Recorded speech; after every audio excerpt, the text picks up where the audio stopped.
दिल्ली में पहली बार cab aggregator और डिलीवरी सर्विस प्रोवाइडर पॉलिसी लागू हुई है। इसका नोटिफिकेशन भी हो गया है। दिल्ली के परिवहन मंत्री कैलाश गहलोत हमारे साथ हैं। सर, बहुत बहुत स्वागत है आपका।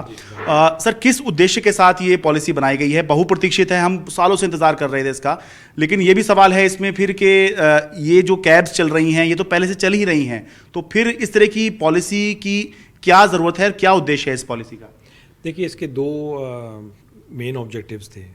एक तो पोल्यूशन को कम करने के लिए, इसलिए मैंडेट किया कि जितने भी व्हीकल्स होंगे एग्रीगेटर प्लेटफॉर्म पे, चाहे किसी भी कैटेगरी में है, वो 1 अप्रैल 2030 के बाद इलेक्ट्रिक ही हो सकते हैं। और सेकंड, अभी जितने भी ये एग्रीगेटर्स हैं ये किसी लीगल फ्रेमवर्क में नहीं चल रहे थे। There was no legal framework at all. तो जिसका जो मन किया वो चल रहे हैं। जैसे बाइक टैक्सी है, अब जब हम टैक्सी और टैक्सी हैं तो उसका परमिट देते हैं, और उसमें सेफ्टी फीचर्स भी हैं। तो इसके मेन दो जो उद्देश्य थे वो ये थे कि पोल्यूशन को कम करने के लिए ई मोबिलिटी को बढ़ावा देना है, और दूसरा उसको लीगल फ्रेमवर्क में लाने के लिए। ठीक है। सर, आपने बाइक टैक्सी की बात की तो इसमें एक क्लॉज ये डाला गया है कि नोटिफिकेशन के 6 महीने के अंदर जो भी टू व्हीलर हैं ये सारे के सारे जो हैं ये इलेक्ट्रिक होने चाहिए। मतलब सीधे शब्दों में कहें तो दिल्ली के अंदर इलेक्ट्रिक बाइक ही चल पाएगी बाइक टैक्सी के तौर पर। बाइक टैक्सी डे 1 से है। अच्छा। तो टू व्हीलर में डिफरेंट सेगमेंट है। हाँ। अगर वो टू व्हीलर बाइक टैक्सी के रूप में चल रहा है तो डे 1 से ही इलेक्ट्रिक होगा। अच्छा। कोई उसमें रिलैक्सेशन नहीं है।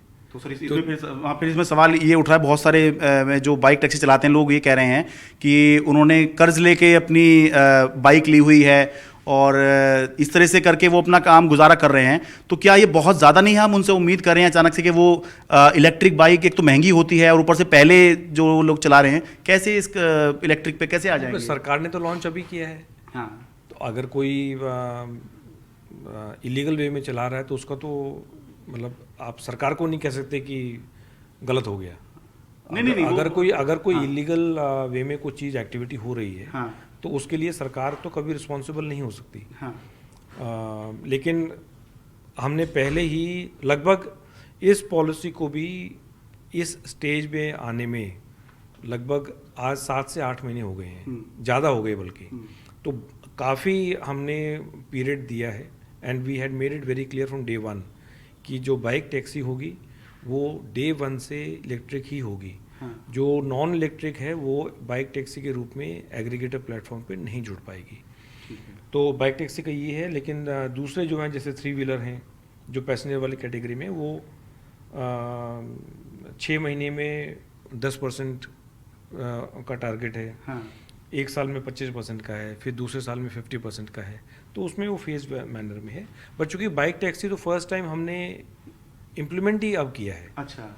इसलिए उसको हमने 100% रखा है। अच्छा, आप ये कह रहे हैं कि आपका नजरिया ये है, सरकार का नजरिया ये है कि हम तो पहली बार ही लाए हैं तो इसलिए हम चाहते हैं शुरुआत ही इसकी इलेक्ट्रिक से होनी चाहिए, शुरू होनी चाहिए। बिल्कुल। अच्छा, लेकिन वो जो लोग हैं जो पहले चला रहे थे और फिर सरकार ने ये कहा कि ये इलीगल है, इस तरह से आप नहीं चला सकते, उनका ये कहना है कि अब अचानक से जो है एकदम से कैसे इलेक्ट्रिक पे कैसे आ जाएंगे, ये सोचने वाली बात है। यही मैं एग्जैक्टली कहना चाह रहा हूँ कि हमने तो पहली बार ही ये स्कीम इम्प्लीमेंट की है। बाइक टैक्सी को अलाउ पहली बार किया है। हाँ। हमने तो आज से पहले कभी अलाउ नहीं किया था। अच्छा, तो सरकार की नज़रों में तो बाइक टैक्सी की स्कीम ही नहीं थी कोई। हाँ। तो पहली बार अगर हम कोई चीज़ कर रहे हैं, जैसे सपोज पैसेंजर वाली कैटेगरी में टैक्सी ऑलरेडी चल रही है, वो हमें पता है। हाँ। तो ये कहना कि 100% ही कन्वर्ट हो जाए डे 1 से, हाँ, वो गलत होगा। इसलिए हमने उसको फेज मैनर में किया है। हाँ। कि भाई आप जितनी नई व्हीकल ऐड करोगे टैक्सी के रूप में, हाँ, तो सपोज आपने 100 ऐड किया, हाँ, तो उसका 6 महीने में 10% इलेक्ट्रिक होना चाहिए। इसका मतलब 10। अच्छा, ठीक है। और वो 5 साल में पूरा आपका 100% हो जाएगा। 5 साल में 100%। लेकिन जितनी पुरानी टैक्सी जो चल रही हैं, हाँ, वो आपको 2030 तक वो भी आपको कन्वर्ट करनी है। तो मतलब हमने पूरा 2023 छोड़ दी, चलिए 2024 से लेके 30, ऑलमोस्ट 7 ईयर्स, तो 7 साल का हमने पूरा टाइम दिया है उसको कन्वर्ट करने के लिए। तो which is a reasonable time. ठीक है सर, एक आखिरी सवाल, लीगल फ्रेमवर्क की आपने बात की कि अब सारा का सारा लीगल फ्रेमवर्क में आएगा और अब आपको ये भी पता रहेगा कि कौन सी कंपनी के तहत कितनी कैब चल रही हैं, कितनी बाइक चल रही हैं, कितनी 3 व्हीलर चल रहे हैं। लेकिन इसमें एक हमेशा से एक कस्टमर का जो चिंता रही है वो होती है सर्ज प्राइसिंग। तो इसमें उस पर कुछ नहीं कहा गया है कि लोगों को लग रहा था शायद इस पर कुछ नियम बनेगा ताकि मनमानी ना हो। ये बात ठीक है कि कभी जब ग्राहक नहीं होता है, कम होता है, तो प्राइस बहुत नीचे, किराया बहुत नीचे चला जाता है, लेकिन वो कई बार इतना ज़्यादा हो जाता है कि कस्टमर को देते हुए ऐसा लगता है कि तो बिल्कुल लूट मच रही है। नहीं, ये सर्च प्राइसिंग की कुछ कंप्लेंट्स पहले भी आई थी और हम अभी इसको हमने नहीं टच किया है, डील किया है, क्योंकि इस तरह की स्कीम पहली बार पूरे देश में, दिल्ली पहला राज्य शहर है ऑनरेबल सीएम अरविंद केजरीवाल जी की लीडरशिप में कि इस तरह के एग्रेसिव टारगेट्स हमने दिए हैं। सो अभी हमने सर्च प्राइसिंग का हमने इसको नहीं टच किया है, तो वी आर वेटिंग कि एक बार स्कीम इम्प्लीमेंट हो जाए। 90 डेज़ के नोटिफिकेशन के अंदर जितने भी एग्रीगेटर्स हैं उनको अपने व्हीकल्स को रजिस्टर करना है। उसके बाद अगर कोई कंप्लेंट आती, क्योंकि अभी तक तो कोई लीगल फ्रेमवर्क था नहीं, once these people, all the aggregators are under legal framework, then हम as a transport department we are well equipped, हमने पूरे इसमें प्रोविजन और पेनल्टीज रखी हैं।